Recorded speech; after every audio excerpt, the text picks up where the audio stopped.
Everywhere. Yes.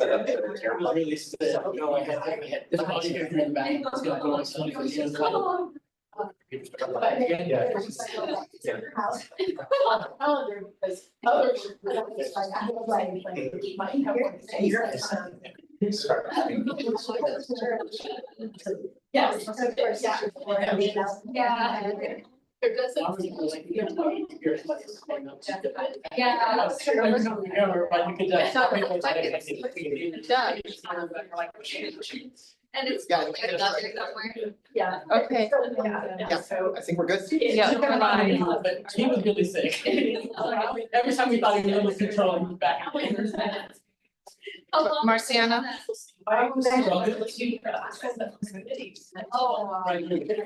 Yeah. Alright. We're gonna go ahead and call this meeting to order, because it is 2:31. Doesn't look like we have a lot of folks here, but maybe that'll be good, because we'll get through this as quickly as we can. So this is College Council, it is Tuesday, March 4th, 2:30, we're in D121, so this is College Council, our highest form of shared governance. And so we will start with roll call first. So I'm filling in for Ricky because he is traveling for HMN today. And then we've got Nolan, President of Academic Senate. We've got Tilly Chavez, Vice President of Instruction. Present. Rob Yule, Dean of Information Learning and Technology. Cesar Guapas, Public Information Officer. Daniel Gonzalez, Supervisory Rep. Present. Susan Fadness, President of Chairs Cabinet. Susan Murray, Dean of Institutional Effectiveness and Co-Chair of City Planning. Present. Dee Armstrong, Administrative Rep. Present. Michelle Romero, who is our Vice President of Associated Student Government, and the reason we are all here today. Present. Right, John Parker, our VP of Administrative Services, not here. Now is here. Sean Ryan, President of the Classified Senate. Present. Justin Akers, past President of Academic Senate. And Marco Anzura, Coordinator of Professional Learning Council. Right. So the first thing on our agenda is, I guess we should review the minutes from our past meeting. So attach our minutes from College Council from February 18th. So hopefully you've had a chance to review them. If you have, if I can get a motion to approve the minutes from February 18th. Right, we've got a motion from Robbie to approve. We have a second. This is Sean, I second. And then we got. Motion the second, I do have a revision to offer. Yes. I presented on 2 items and this report kind of compresses them together. The first one was an information item on the district strategic plan status report. The second one had been on the agenda as an action item regarding the representative from the Ideas Council, and that was what was tabled. So that's on the bottom of the table. Yeah, that last sentence should actually be the Ideas Council representative, and it should be a separate agenda item. So Angel will note that and that should be part of the second agenda item. Okay. Are there any more additions or corrections to the minutes? If not, we have a motion and a second. Any objections? All in favor say aye. Aye. Any opposed? All right, then our minutes are approved. And then we've got our agenda item or our agenda for today. So there is, all right, we need to vote on the agenda as well. Right?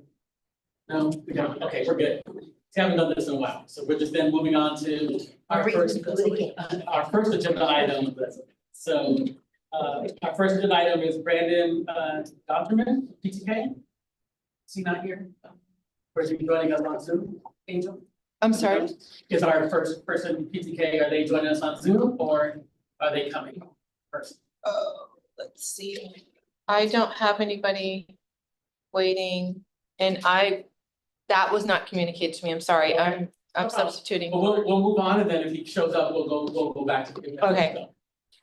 Then the next item on the agenda is the DSPS update, and joining us today is our coordinator of DSPS, Darren Walters. So Darren, I will turn it over to you. All right, thank you, Marciano. We'll wait for Sean to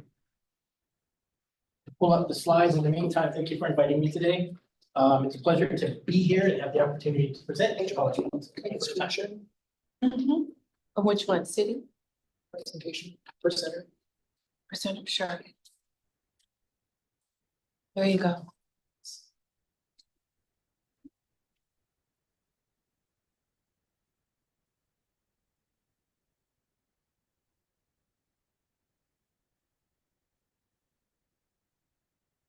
Perfect.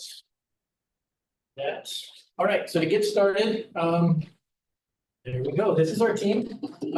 Brief slide overview. We do have two full-time counselors within the SPS office. 3 part-time counselors, 2 project support technicians. That's our reception team. And then we have 1 full-time counselor in our high-tech center. The remainder of our employees are dance project assistants at this time. We recently had an accessibility position approved at the board level. Our goal is that they will focus on ensuring accessibility compliance and supporting students and staff with accessible technologies once we get the hiring process going. Our mission, this is on our website as well. Basically, what I want to talk about here is just first and foremost, we are here for our students at City College. And we do this by work with faculty, chairs, and deans to assist in reasonable accommodations. We work with the vice presidents to discuss shared access around equal access around college. And then for our students, we do have an interactive process that we follow to determine their needs. There's no formula, there's no standard practice in the process of coming up with accommodations. We meet every student where they're at holistically and make sure that they have resources needed to be successful in school. All right, by the numbers, as you can see by the screen, 22-23 school year, and then 23-24 school year, we do have more students that come through. When we talk about unduplicated, that just means that we see that many students at least once. We do have a lot of students that we see multiple times during the semester, but these are the numbers that get reported to the state. It's more an unduplicated number. Our counselors, we do use a case management approach within our office. So basically from their first appointment to when they transfer or graduate, they are provided the same counselor, which just helps get to know them, it helps build rapport, it helps them figure out next steps in their journey. Our full-time counselors have roughly between 250 and 350 students each year that they take care of. And our part-time counselors have between 150 and 250 students. Tying it into the slide, so far this spring semester, since February 3rd, we've had 82 welcome appointments. And all in all, for the entire spring semester, we've had 338 welcome appointments. Some students come to us in the fall and they want to get started in the spring semester. So that includes that number. The 338 are from students that we might have seen in fall but didn't start until spring. We've also completed, this number has changed. We're over 1,000 accommodation letters that our office has produced for students. And it's over 400 unduplicated returning students that we provide letters for. We stay busy. All right, HTC and the TPC. HTC, that's our high-tech center. They deal with our assistive technology. Again, we have 1 full-time counselor in there and the accessibility position will help support and sustain the number of students that need assistive technology. It's only gonna make us stronger and better and more supportive to our students. Our test proctoring center, again, this is the campus test proctoring center. It seemed that we more times than not use the word pilot with that. We have been operating for quite a few semesters now, and we're hoping to continue and eventually find funding for it. As you can see from the numbers, 2,000 per semester in the fall and the spring of last year. Fall 2024, we had over 3,800 tests that we proctored. The last week of school, I think we were over 600 students that we saw. Last week in our high-tech center, opened on February 18th. this last Thursday, Friday, and Saturday, we tested over 200 students. So we're busy and making the magic work down there as well. We do offer some educational assistance classes. These continue to fill and support our students. DSPS 21 is our accessible computer lab. DSPS 34 is more of our personal growth, teaching students how to use the remote learning environment. We currently aren't running a DSPS 43 class, but for anybody interested, that is a class that we do connect with a transfer level course to work with study strategies focused on disability culture. In the past, we worked with the English department. We had super high retention rates when English 101 was combined with DSPS 43. And our new exciting news is the DSS T101, the Introduction to Disability Studies class.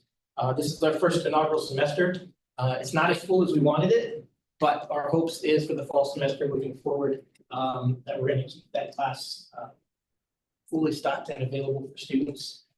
For the social justice piece, right? We talked disability justice, and it's just one of those things that we need to speak about.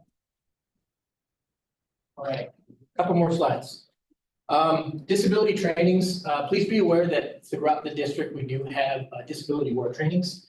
It's a collaboration between all the DSPS departments within the district, and it's just general knowledge about disabilities and how they relate to higher education. If you haven't gone to that training, it is well worth it. It doesn't necessarily talk about how DSPS works, but it talks about how to talk with folks that might have disabilities and providing them support. Tucker Grimshaw, our accessibility mentor for the campus, he is currently running our newest faculty cohort with professional development, accessibility UDL, and that has 60 faculty members learning about accessibility and UDL practices. Something that's not on the slide, next week, March 10th through the 14th, SEDICA's hosting Accessibility Week. Each day of the week, there is between 3 and 4 sessions. If you have any questions or didn't get that information in time on the slide, please reach out to me. I might just send something out on the campus DL if anybody's interested in registering for those classes. And then at the bottom, the Black History Month presentation. Last week, we did this on Wednesday. Had about 40 folks join us in Zoom. It was a great learning experience. Learning about 3 historical figures with disabilities.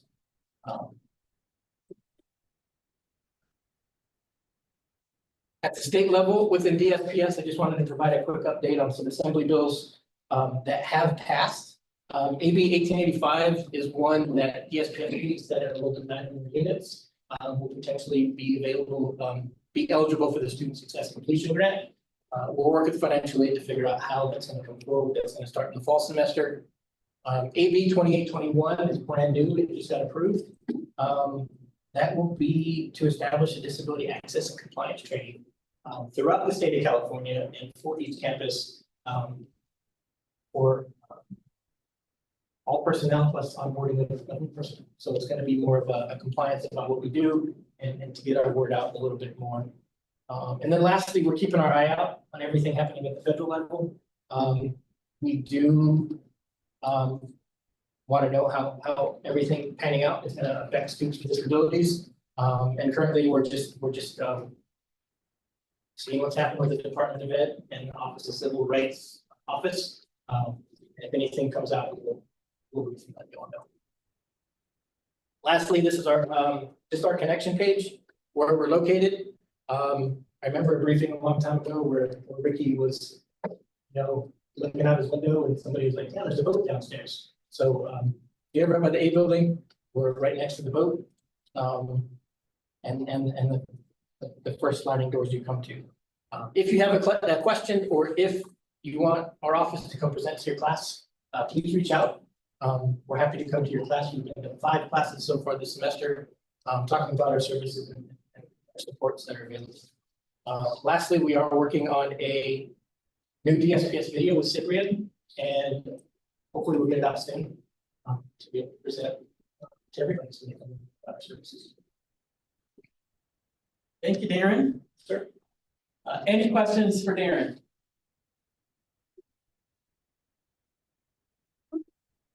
thank you for sharing.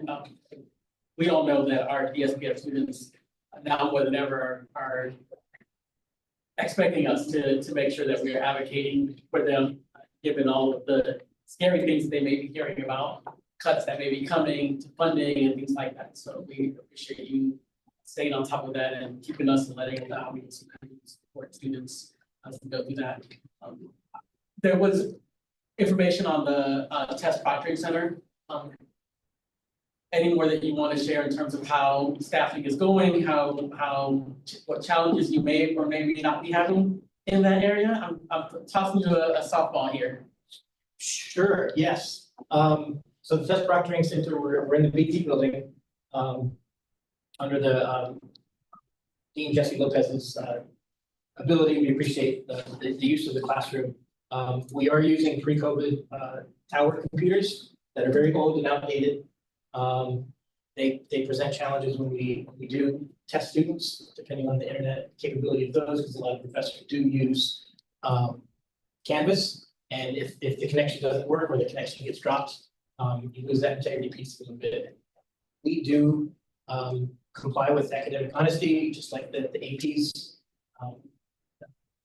The academic honesty AP that we do follow that, and we do take it very seriously. Currently, we do have 3 NANS project assistants, and we're working with Strong Workforce to potentially get funding. Again, it's not long-term funding, but it does provide us with the support to be able to support our students. I have to, Yes. do we have any plans for summer hours? We do not. We haven't done summer, and that's because they're just NANS employees and they run out of hours.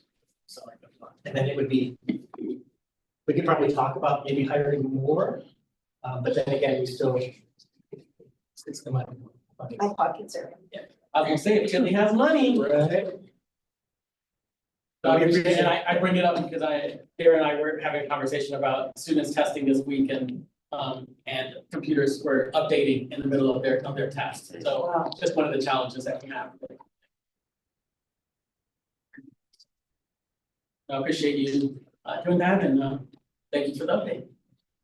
Thank you. And of course, people can't see that Layla's underneath the hair, but she's the real reason. Yes. Her and Michelle. The next thing on our agenda is the campus complaint process. So I'm gonna turn it over to Adan, and Adan, the computer on the podium there is in the presenter mode, and you can share the links, anything, or share the, yes, the links and the slides too, that you wanted to share. Turning it over to Adan Sanchez, our student affairs. Let's see.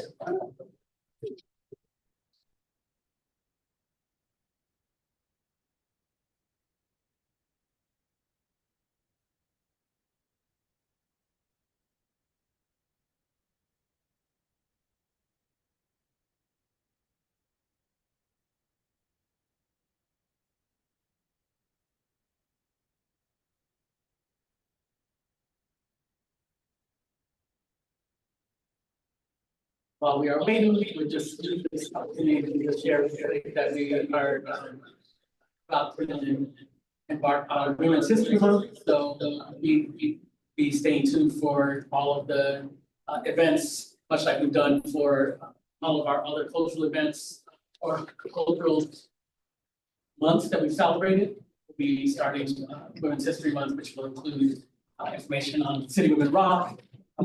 We also have our social justice conference that's coming up, so be on the lookout for more information on that.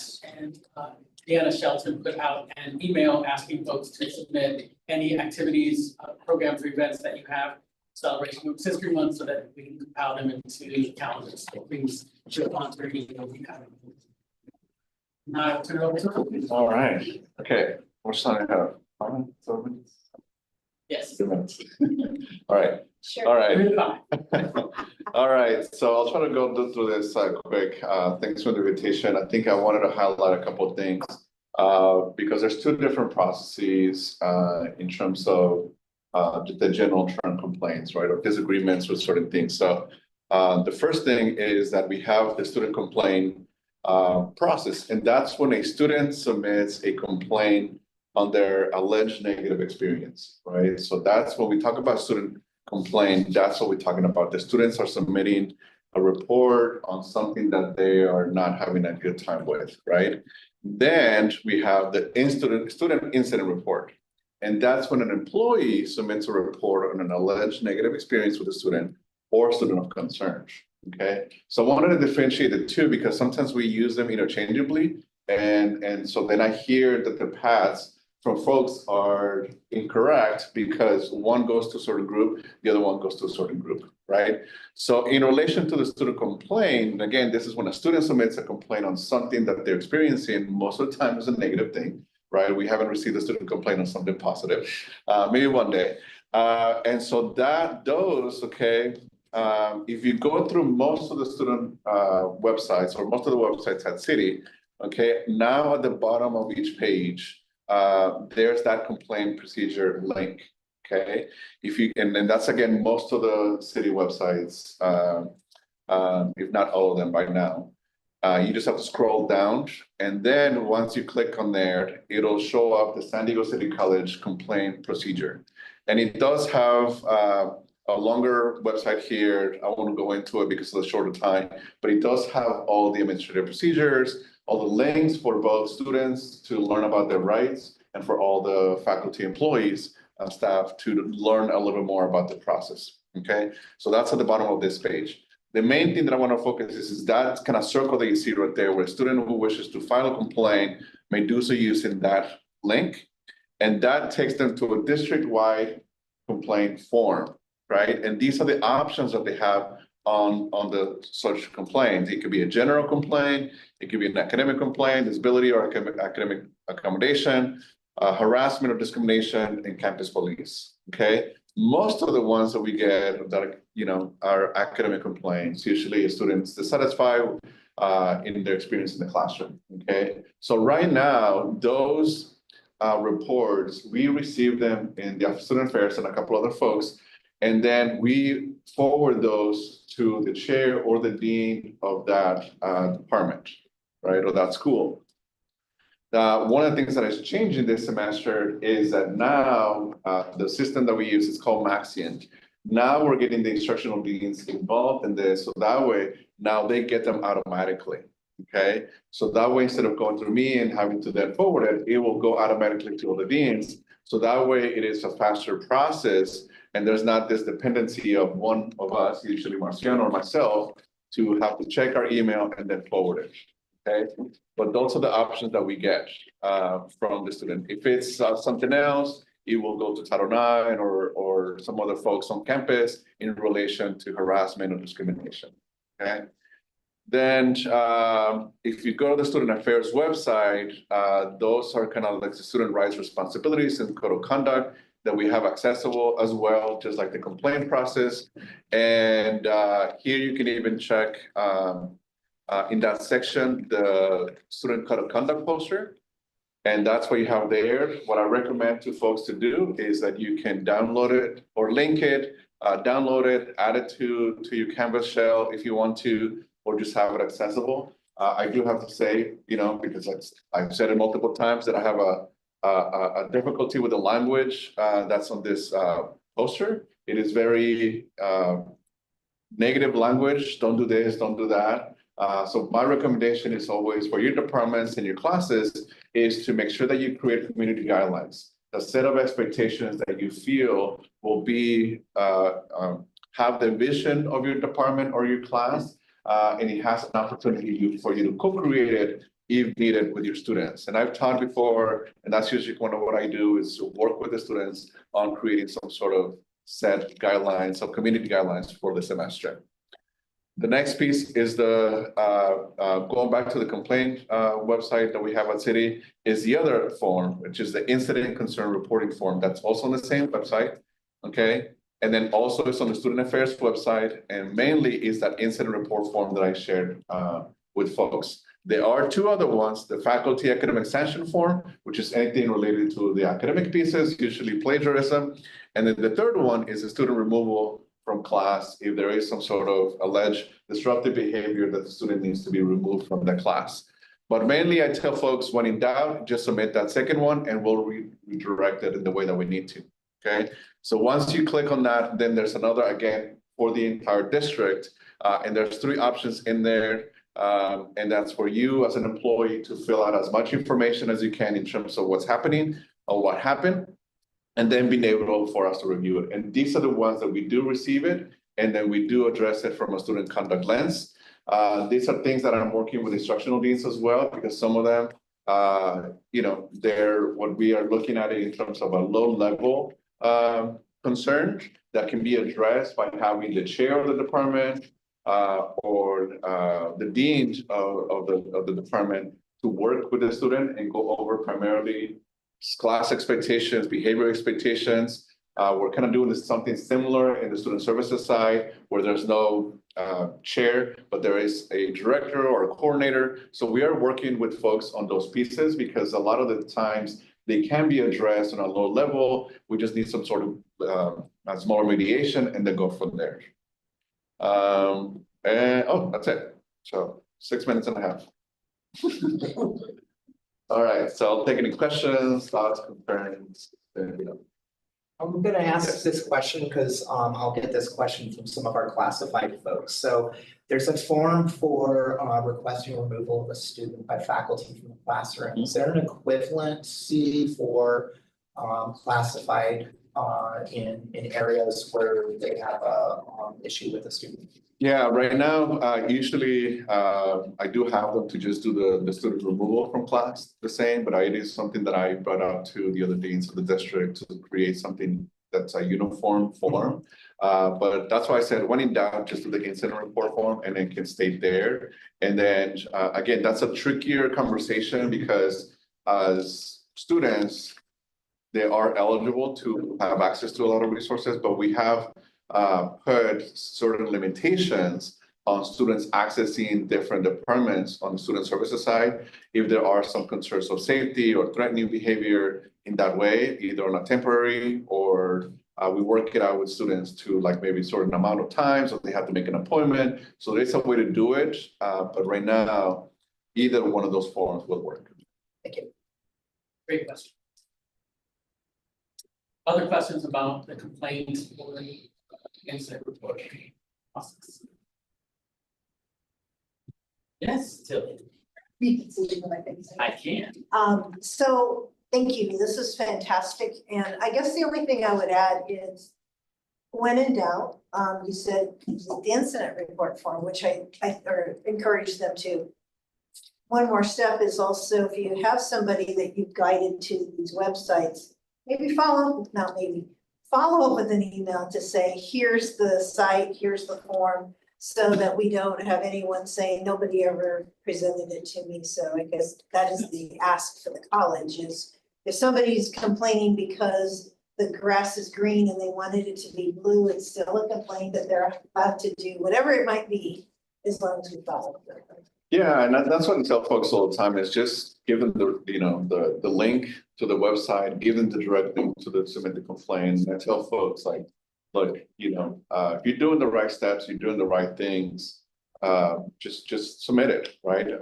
Unfortunately, folks are going to be upset or dissatisfied with certain things.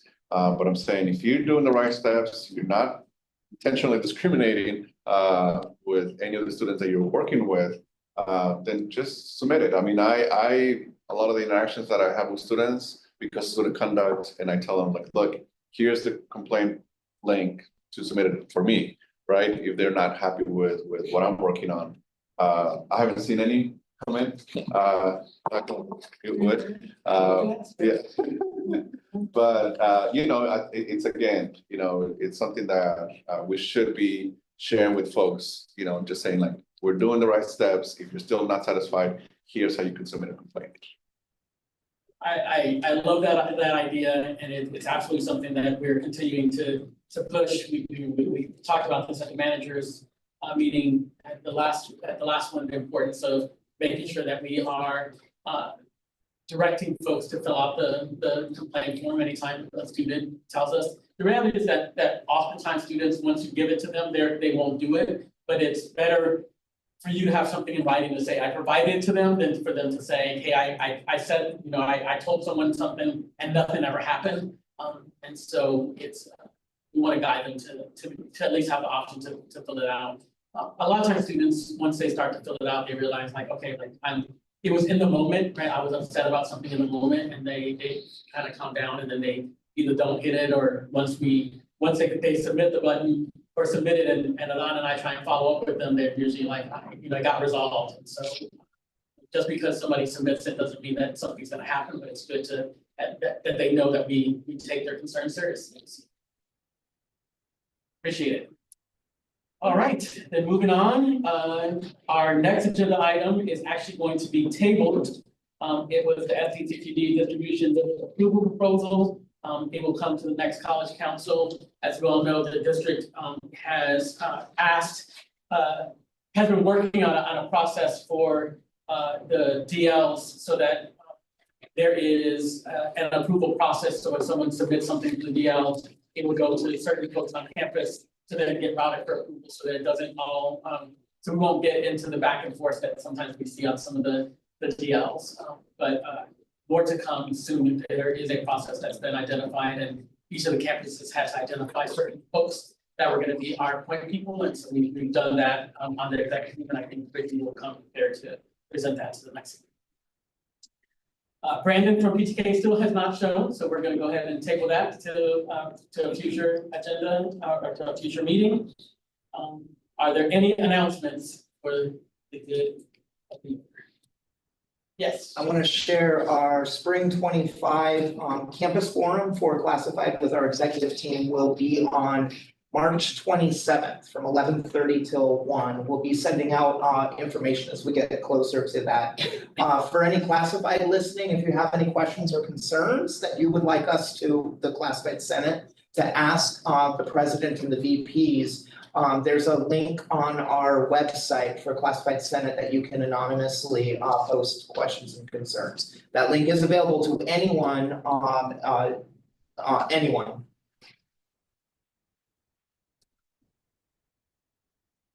Just one announcement, there was a message from, President's message, Ricky Shabazz, he sent out a message, but information on Women's History Month events, teaser, and also information on campus safety, so. Chance, take a look. Other announcements, then we will conclude this meeting at 3:02 p.m. Anytime you need me to let me know.